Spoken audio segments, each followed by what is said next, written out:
menyelesaikan terus sampai masuk Kanaan, atau ingin berhenti di tengah jalan? Relaksasi dulu Tuhan.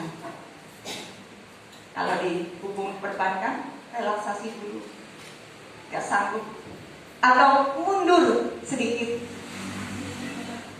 Ada hukuman Tuhan begitu?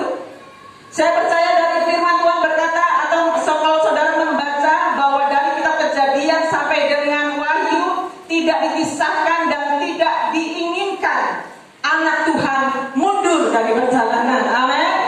Katakan yes. Dan saudara di situ. Amin. Saudara ada di situ. Karena kalau saudara melihat perjalanan bangsa Israel keluar dari Mesir, yang ingin mundur, yang ingin pulang, atau yang tidak mau maju, dihempaskan. Betul? Betul? Atau saya salah? Yang tidak ingin maju, yang ingin melihat ke belakang, yang ingin melihat indahnya di belakang, padahal Tuhan sudah sediakan yang lebih jauh lebih baik.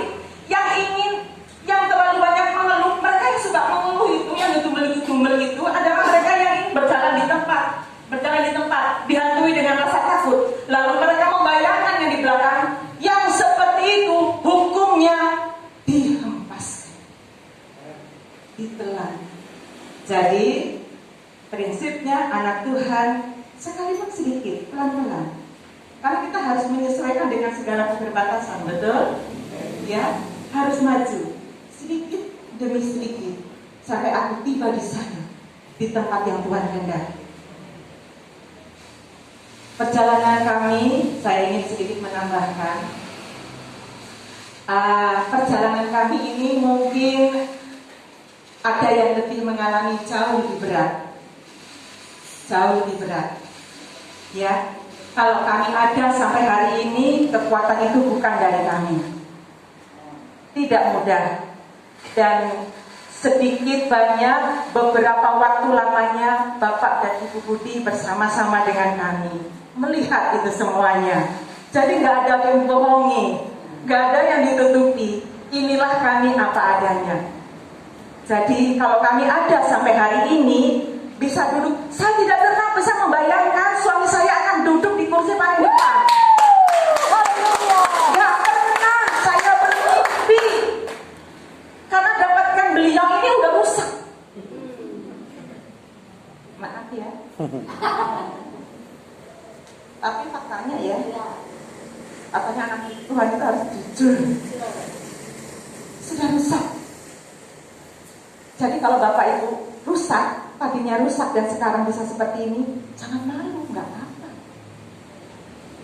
Saya nggak pernah bermimpi suami saya akan duduk paling depan. Biasanya datang paling akhir, pulang paling awal, dan duduk paling belakang, dan itu dong-dongan. Saya orang Jawa Ambon, dong-dongan kadang-kadang. Pada waktu Bapak Ibu Budi bersama-sama dengan kami, membantu kami, menolong kami pelayanan di Purbalingga, beliau berdua jarang ketemu dengan suami saya. Di manakah beliau? Sementara saya hamba Tuhan yang melayani. Di manakah beliau? Sedang kos, punya rumah sendiri, punya konco dewe.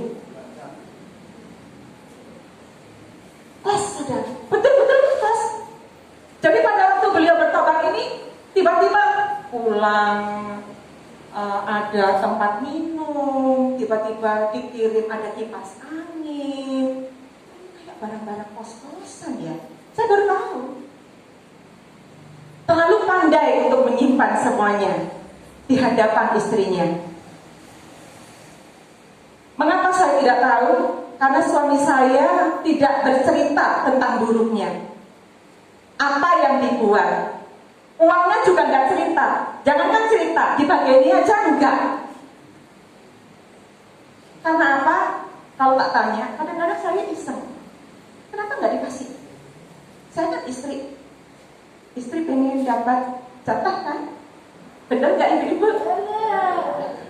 Jatah bulanan? Pengen. So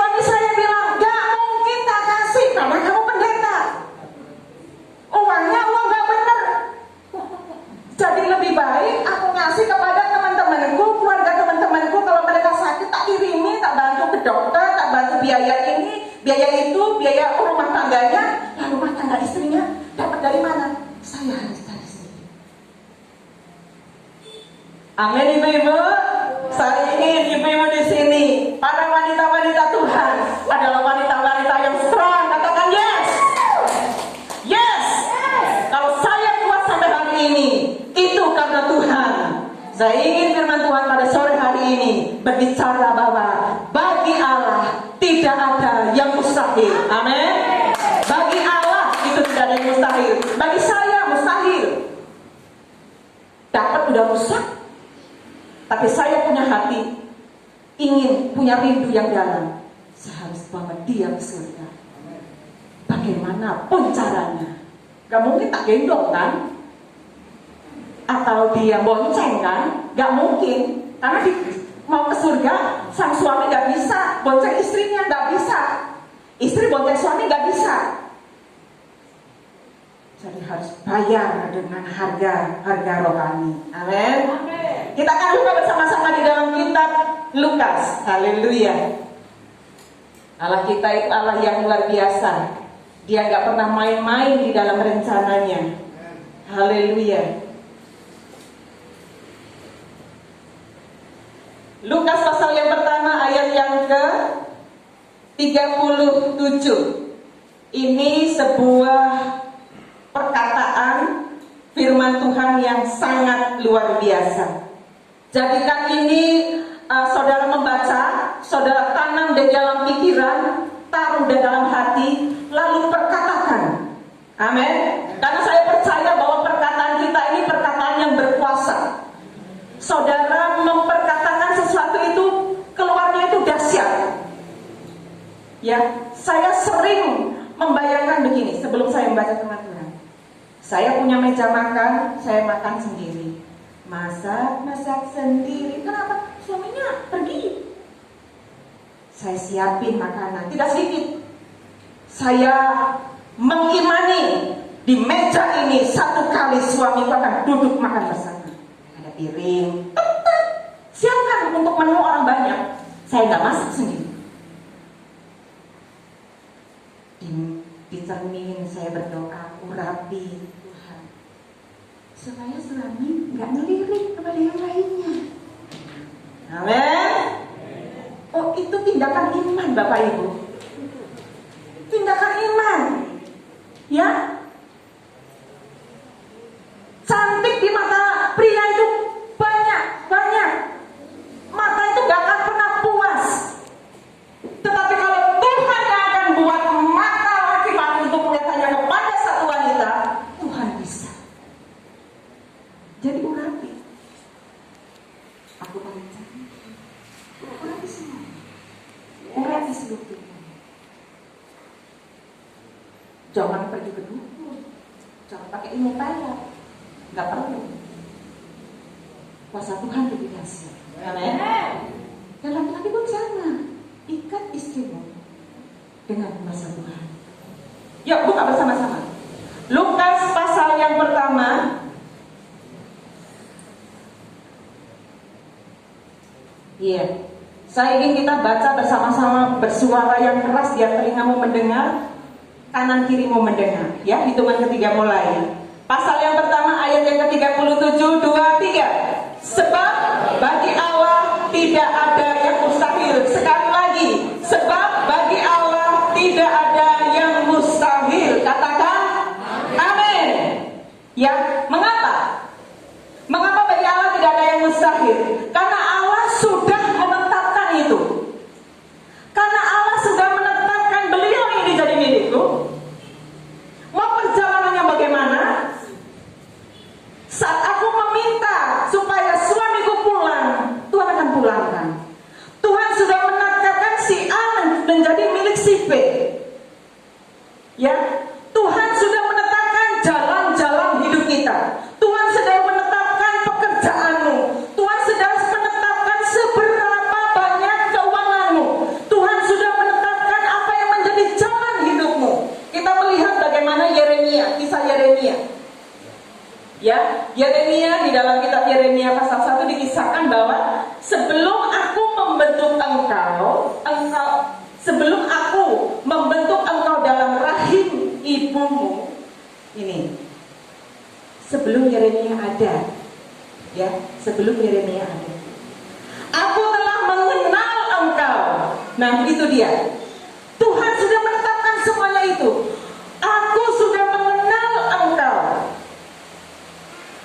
Dan sebelum engkau keluar dari kandungan, aku telah menguduskan engkau.